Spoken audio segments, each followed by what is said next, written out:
about this agonist and antagonist. Sure. So these two are important technical words which we need to understand. Let us see about them.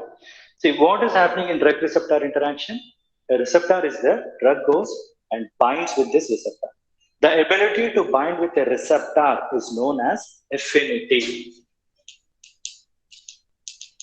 Affinity. Affinity means the ability to bind with a receptor.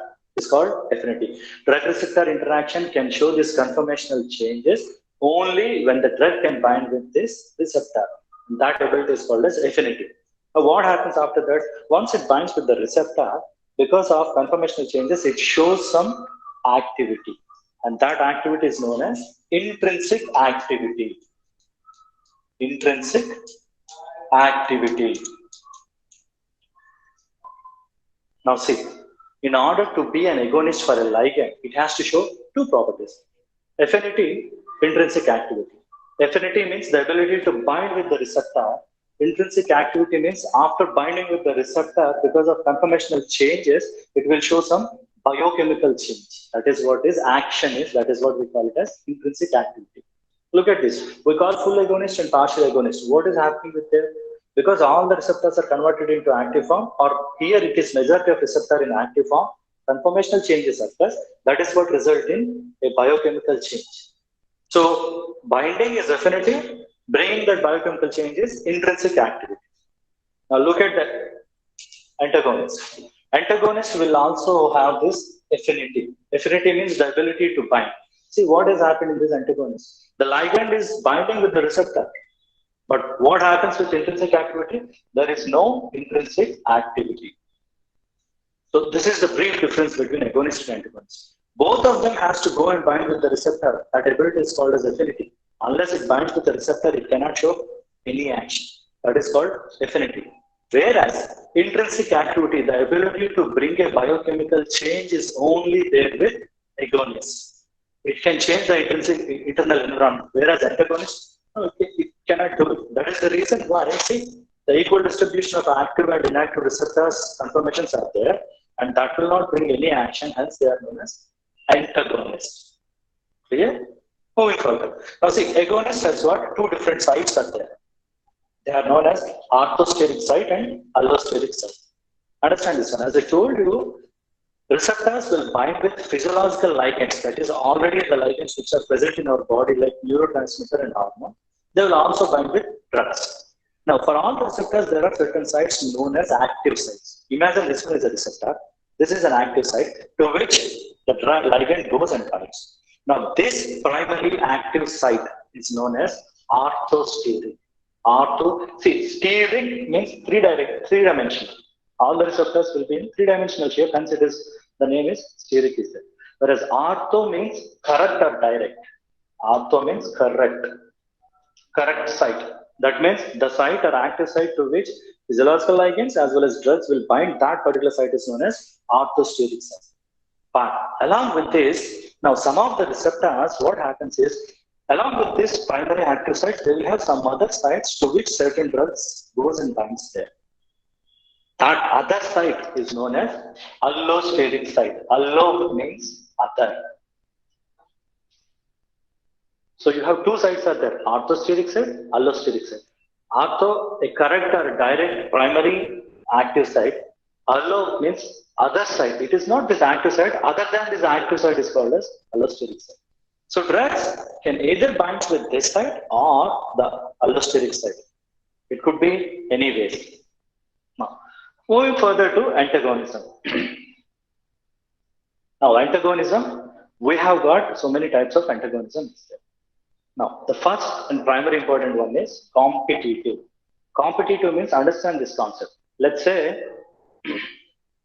understand this one. This is a receptor. The natural ligand for this receptor is this one, it goes and binds. Imagine this one is a beta receptor. To beta receptor, norepinephrine goes, binds there, right? So norepinephrine shape is this. Now imagine you have got a propranolol. Propranolol, certain change is there. It has got a side group is there, but certain changes. Now this one also goes and binds there. This group will not interfere with this binding. So norepinephrine goes and binds there, as well as Propranolol also goes and binds there. So both of them can go and bind with this receptor primary active site. There is a competition between norepinephrine as well as propranolol. Because of this competition, when the drug concentration is more, it comes and replaces norepinephrine. It goes and binds there. This to this receptor, norepinephrine has to bind, but propranolol has replaced it and it went bound with the pocket. Propranolol is a beta blocker or beta antagonist. What it does, it converts all the receptors into active and inactive form. No action will be there. So because of this competition and increased drug levels, it is replacing the drug. It is known as competitive antagonism. Majority of the drugs belong to this class. When the drug concentration is high, they will replace the natural ligand. They will go and bind with this. Because there is a competition for these active sites, they are known as competitive antagonists or competitive blockers. The best example is all the beta blockers belong to competitive antagonist category. There is a competition for these active sites. Now the next one, allosteric antagonism. Now I explained already what is allosterism. Allo means other than the active site. For a receptor, there is a primary active pocket is there.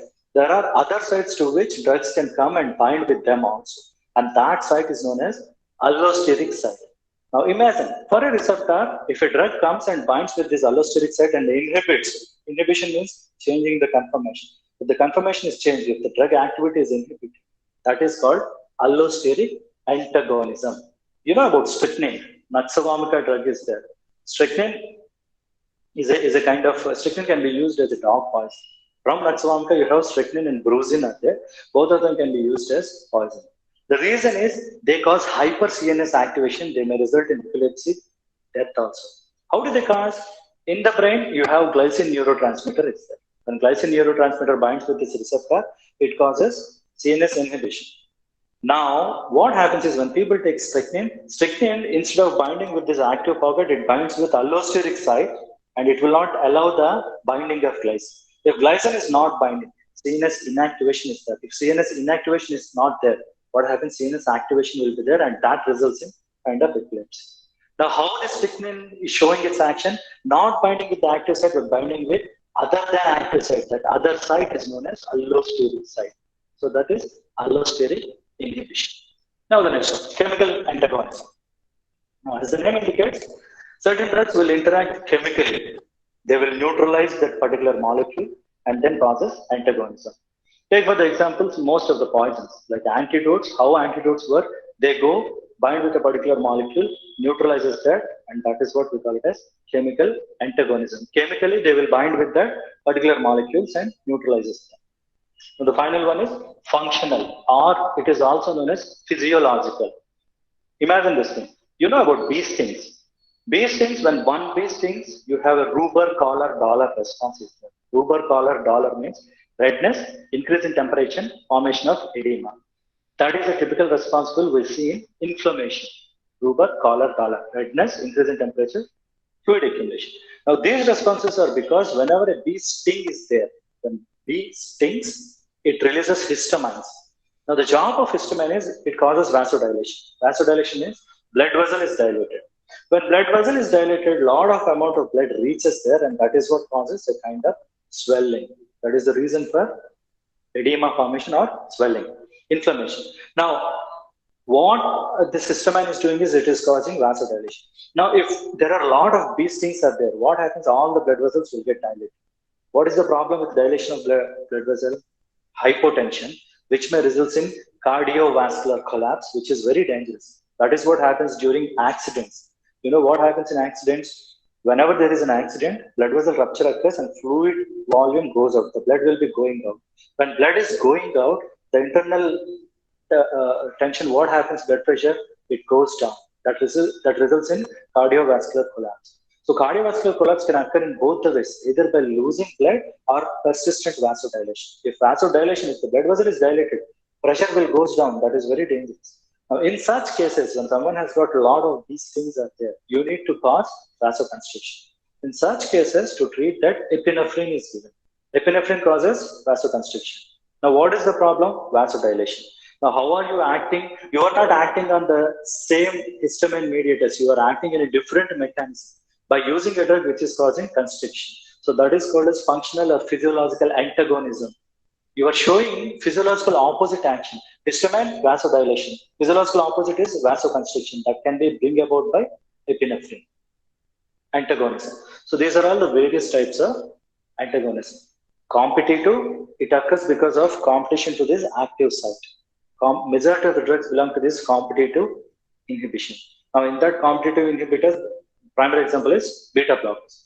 Allosteroid, other than this active site, some other site is there to which drugs will bind, change the active configuration of the receptor, and that results in the loss of activity.